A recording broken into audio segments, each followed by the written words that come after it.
Bienvenidos a una nueva edición del programa Desde el Colegio. Les saluda Angélica Rodríguez de la Dirección de Comunicación del Colegio de Abogados y Abogadas de Costa Rica.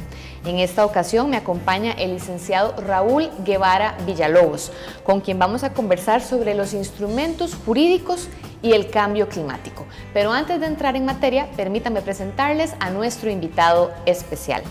El señor Raúl Guevara Villalobos es licenciado en Derecho de la Universidad de Costa Rica, máster en Derecho Ambiental de la Universidad del País Vasco, máster en Gestión Ambiental de la UNED, especialista en Energía y Ambiente de la Universidad de Vermont, en Capitalismo Sostenible, Ambiente Social y Gobernanza de la Universidad de California en Berkeley, entre otros. Socio y director de la práctica de Derecho Ambiental, Cambio Climático y Energía en Alta Batalla, así como coordinador del Grupo de Ambiente Social y Gobernanza ASG, que más adelante vamos a conversar acerca de este grupo. Bienvenido, un gusto tenerlo en nuestro programa. Gracias, Angélica, muchas gracias por tenerme aquí. Para entrar en materia, tal vez coméntenos, ¿cómo puede definir cambio climático y cuáles son esas consecuencias a nivel global que estamos viviendo? Bien, pueden haber diferentes definiciones de cambio climático. Normalmente, como abogados, nos referimos a la definición que nos da la Convención Marco de Cambio Climático de las Naciones Unidas, que indica que son los cambios que se dan en las condiciones atmosféricas preponderantes derivadas de las acciones humanas. En esta definición, digamos, la Convención hace una diferenciación entre lo que es la variabilidad climática y el cambio climático, que es un aspecto que es bien importante tenerlo en cuenta y que frecuentemente uno ve que se confunden. Por ejemplo, yo le puedo preguntar a Angélica, ¿cómo va a estar mañana las condiciones en Cartago? ¿Verdad? Y Angélica me dice, mira, mañana, según el Instituto Meteorológico, va a amanecer asoleado, pero en la tarde va a empezar a llover.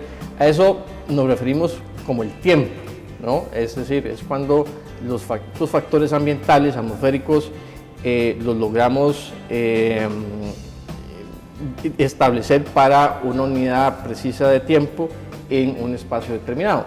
El clima en sí implica el registro de estos factores ambientales, temperatura, radiación, humedad, entre muchos otros, precipitaciones, durante muchos años. Se habla de lapsos de 30 años más o menos, y se establece un promedio ponderado y es lo que referimos al clima.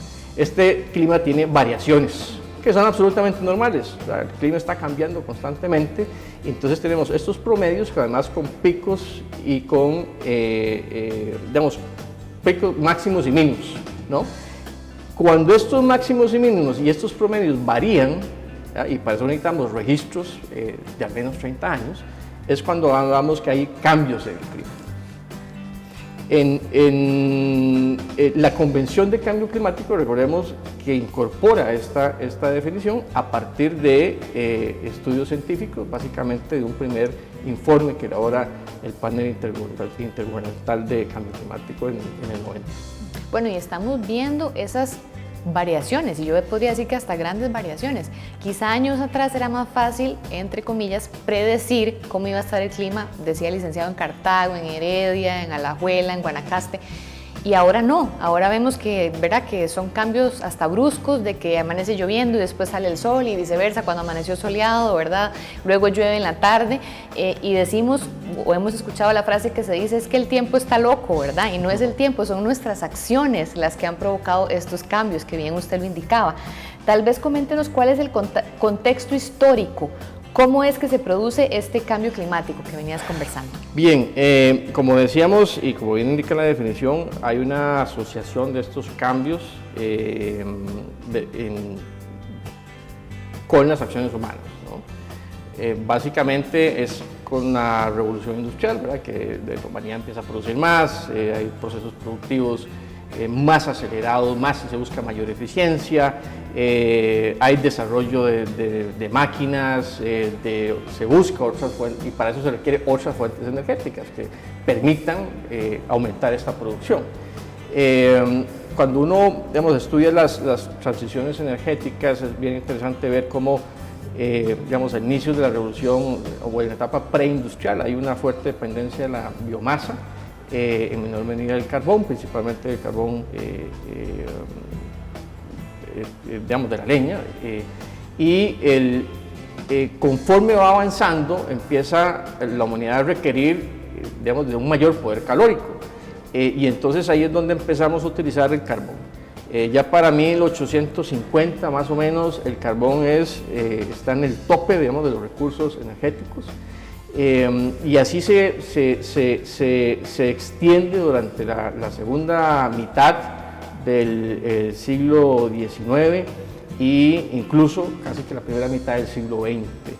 El petróleo es un recurso bastante más reciente. Recordemos que el petróleo los primeros pozos petroleros son en Estados Unidos, me parece que a finales del siglo XIX.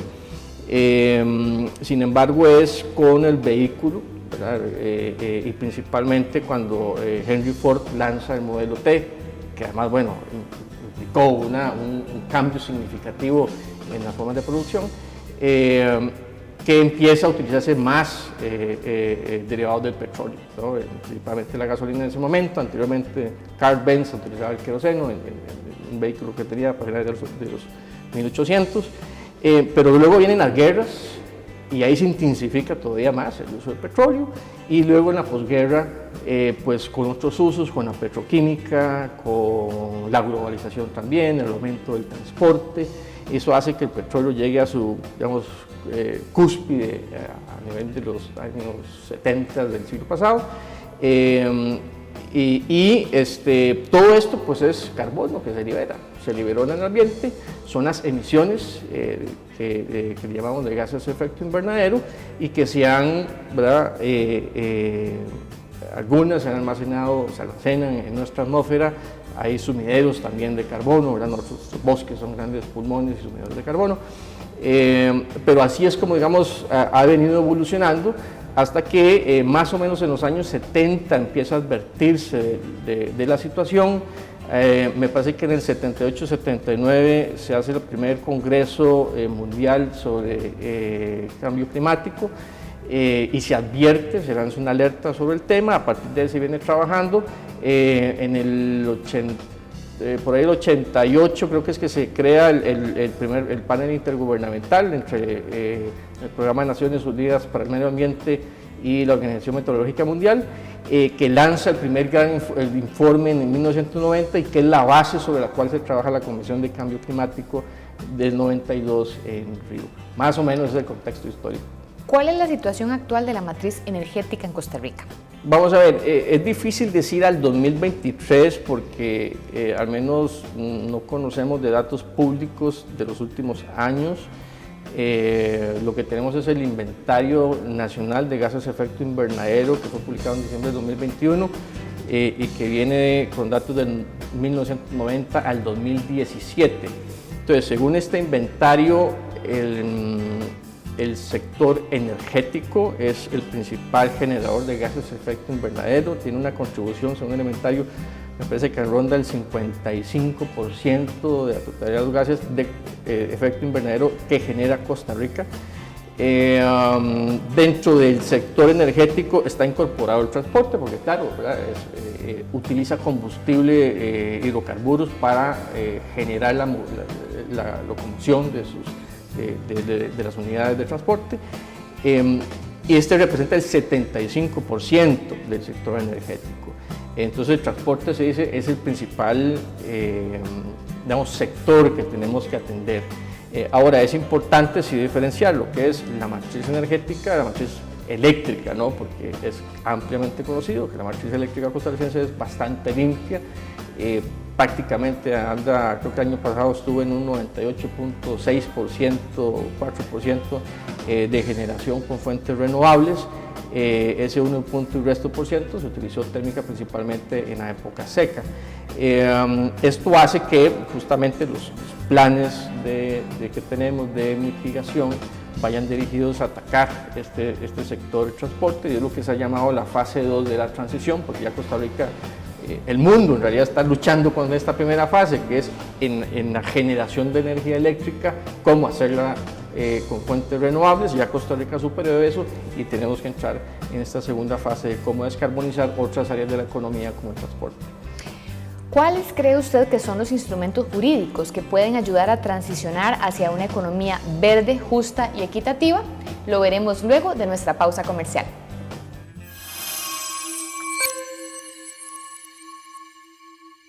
¿Sabía usted que como persona agremiada al Colegio de Abogados y Abogadas de Costa Rica tiene el beneficio de utilizar las áreas deportivas y recreativas en la sede central y en las sedes de Pérez Celedón y Punta Arenas?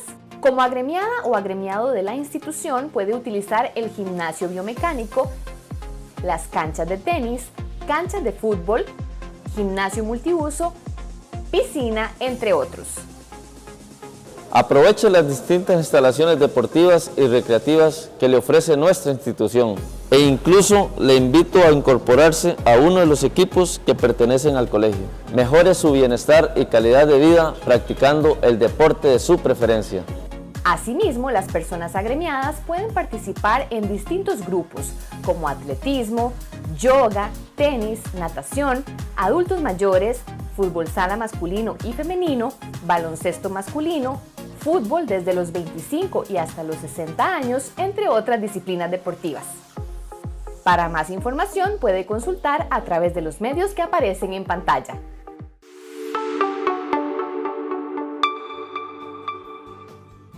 Gracias por continuar con nosotros en el programa Desde el Colegio, programa oficial del Colegio de Abogados y Abogadas de Costa Rica.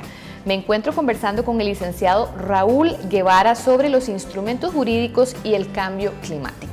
Y antes del corte comercial, justamente le consultábamos al especialista cuáles cree que son los instrumentos jurídicos que pueden ayudar a transicionar hacia una economía verde, justa y equitativa, licenciado.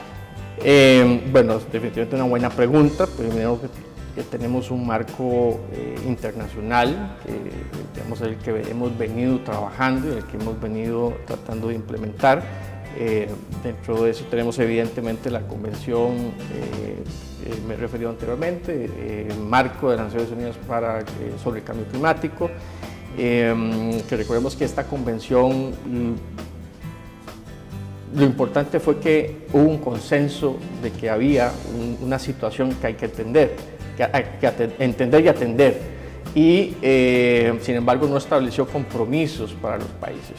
Derivado de eso luego vino el protocolo de Kioto, que tuvo, pues, creo que fue en la COP3 del 97 en Kioto, pero tuvo un proceso de negociación complicado para su ratificación. Entró a regir en el 2005 y en un primer periodo 2007-2012, que ya estableció compromisos para países desarrollados de disminuir sus emisiones en al menos en un 5% respecto al 1990. Hubo una primera fase que fue del 2007 al 2012, y luego vino una enmienda que al final nunca entró en vigencia porque no sufrió las ratificaciones necesarias, y después de eso vino el Acuerdo de París.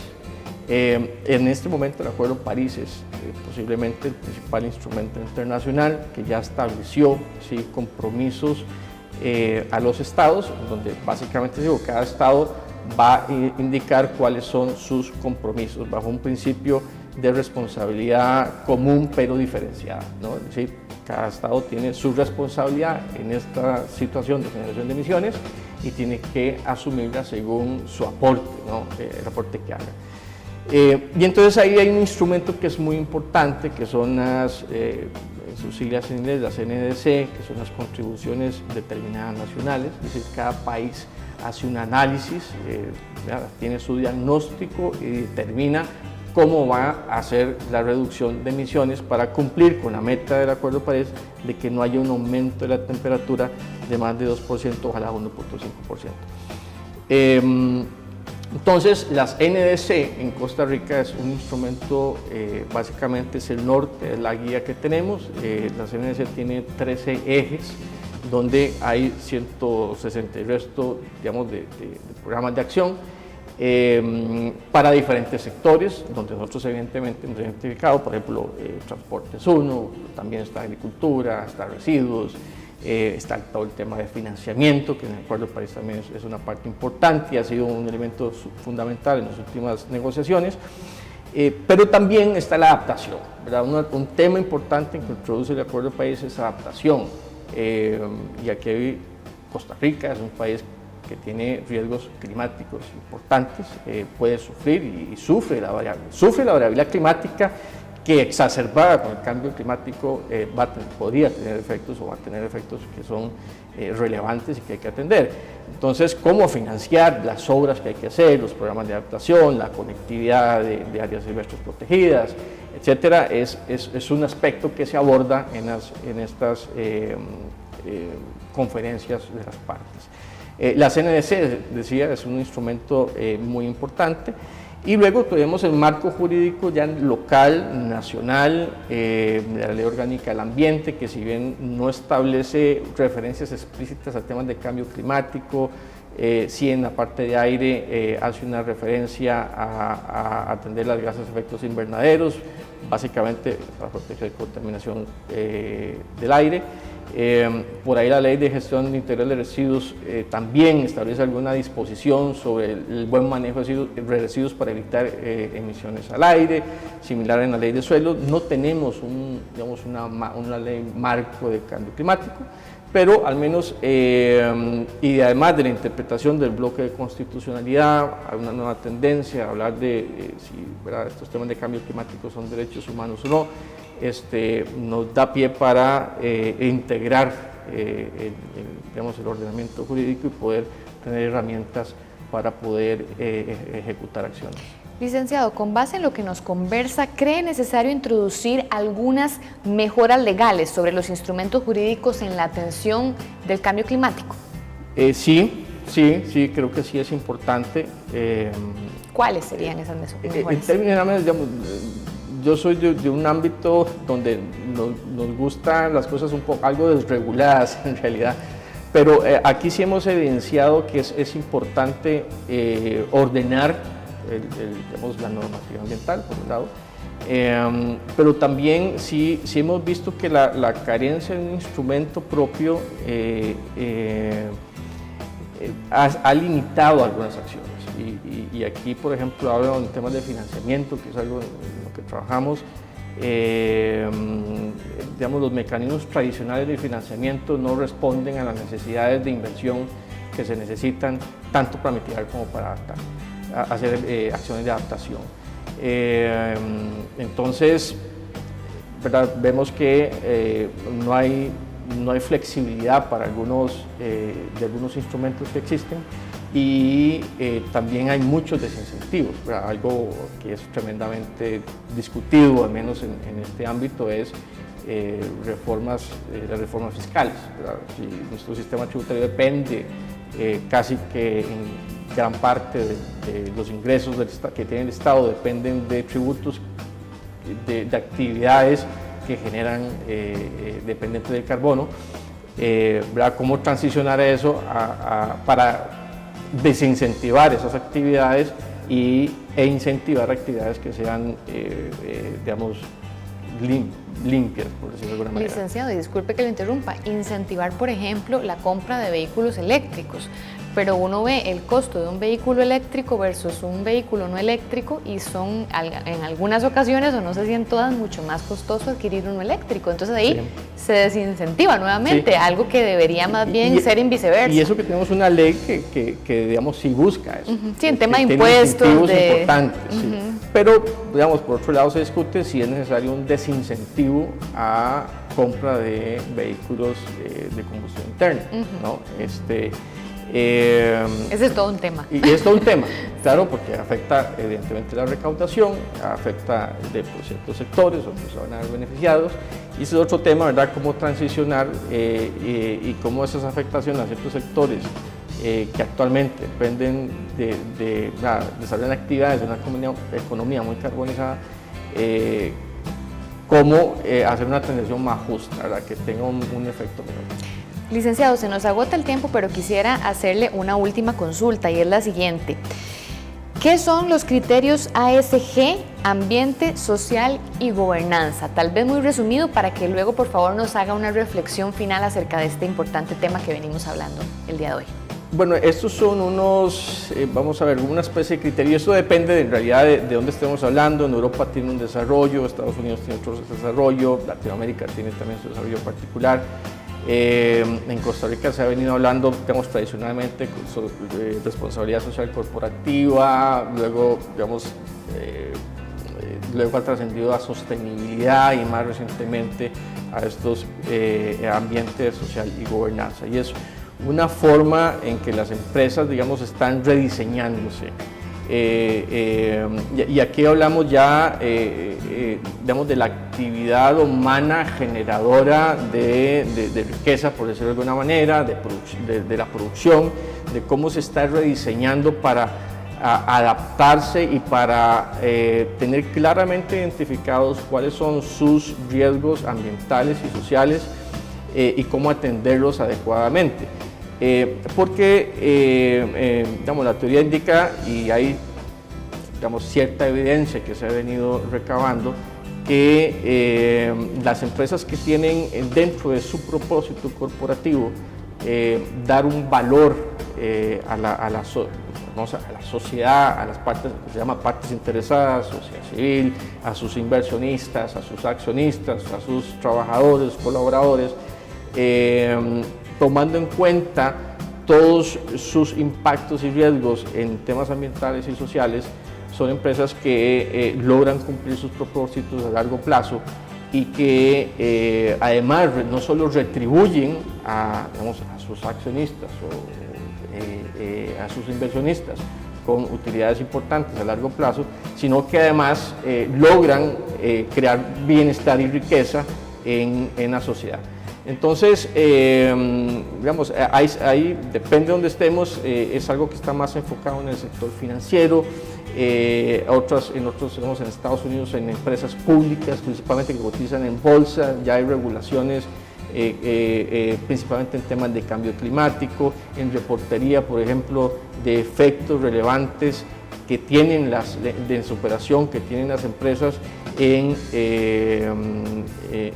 relacionadas con riesgos climáticos, que es importante que revelen para efectos de muchos intereses de inversionistas que están muy interesados en esto. Porque al final, digamos, y volviendo al tema del cambio climático, afecta a todos, ¿verdad? Nos afecta a Angélica, nos afecta a todos los que estamos acá, a comunidades, a países, etc. Entonces a las empresas las afectan sus mercados meta, pueden afectar sus operaciones, principalmente si dependen de recursos naturales ¿verdad? Como materia prima para sus productos. Y eso entonces es algo que, digamos, en algunos digamos, países, principalmente en Estados Unidos, digamos, hay a nivel del ente regulatorio, exige, digamos, revelación de este tipo de información para efectos de que los inversionistas decidan. Pero en Europa, digamos, tiene una connotación diferente y sí va más enfocada a la responsabilidad que tienen las empresas en la sociedad. Entonces ya hay algunas directivas que van encaminadas hacia eso, algunas reglamentaciones, y Latinoamérica pues no ha sido la excepción, ¿verdad? Nosotros presionados igual por inversiones que se hacen, por entidades financieras, créditos, etcétera, pues hemos venido implementando, pero además hay otras empresas que realmente lo tienen dentro de su ADN, es decir, dentro de sus estatutos. Cuando uno crea una sociedad, está incorporado ese elemento y entonces ya es un mandato desde su pacto constitutivo a tener que cumplir con estos elementos ambientales, sociales, medirlos, registrarlos y reportarlos. Perfecto. Bueno, licenciado, un placer tenerlo con Angélica, nosotros. Placer es mío, muchas y gracias. Esperamos tenerlo en un próximo programa con nosotros. Con mucho gusto. Muchas gracias a ustedes por su compañía. Les recuerdo que puede sintonizarnos a través del Facebook y del canal de YouTube del Colegio de Abogados y Abogadas de Costa Rica. Hasta la próxima semana.